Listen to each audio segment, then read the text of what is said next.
Hello বন্ধুরা, সবাইকে স্বাগত আমার নতুন একটি মিনি ভ্লগসে। আর আজকে সকালে টিফিনে ছিল স্যান্ডউইচ আর কলা। খুব সিম্পল খাবার, কিন্তু এটাই খুব স্বাস্থ্যকর।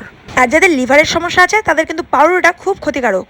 আর রোজই খাওয়া দাওয়ার 1 ঘন্টা পরেই কিন্তু আমি গ্রিন টি খাই, আর গ্রিন টি কিন্তু আমার এনার্জি পাওয়ারকে একদম চাঙ্গা করে তোলে। আর কয়দিন ধরে যে গরম পড়েছে, একটা ভ্যাপসা গরম, একদম নেওয়া যাচ্ছে না। সবার আগে আমার গলাই এফেক্ট করেছে। আর আজকে লাঞ্চে ছিল চিকেন, তারপর হচ্ছে আমের চাটনি, তারপর হচ্ছে এঁচড় আলুর তরকারি।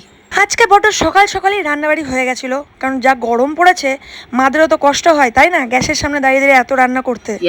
এরপরেও সমাজের কিছু পুরুষ মানুষ বলতে শুনেছি তাদের ওয়াইফকে যে তোমরা সারাদিন বাড়িতে থেকে করোটা কি, সারাদিন তো শুয়ে বসে দিন কাটাচ্ছ। এদিকে কবজি ডুবে যখন খাবারগুলো খায় তখন তো মনে হয় না যে এই রান্নাগুলো কোথা থেকে এলো। কিছুদিন ধরে ওয়েদারটা না বেশ ভালো ছিল, ঠান্ডা ঠান্ডা, আবার কালকে থেকে একটু গরম লাগছে। রাত্রেবেলা যদিও বা ওয়েদার পুরো চেঞ্জ হয়ে যায়, ঠান্ডা হয়ে যাচ্ছে।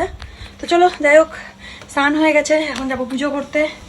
ভাবলাম চলো পুজো করতে করতে একটু তোমার সাথে কথাও বলে নি। চলো। আমি আর আমার মা ভাগ্যবতী যে এরকম একজন ঠাকুরদাদা পেয়েছিলাম, আর আমার বাবার মতো একজন মানুষ পেয়েছিলাম।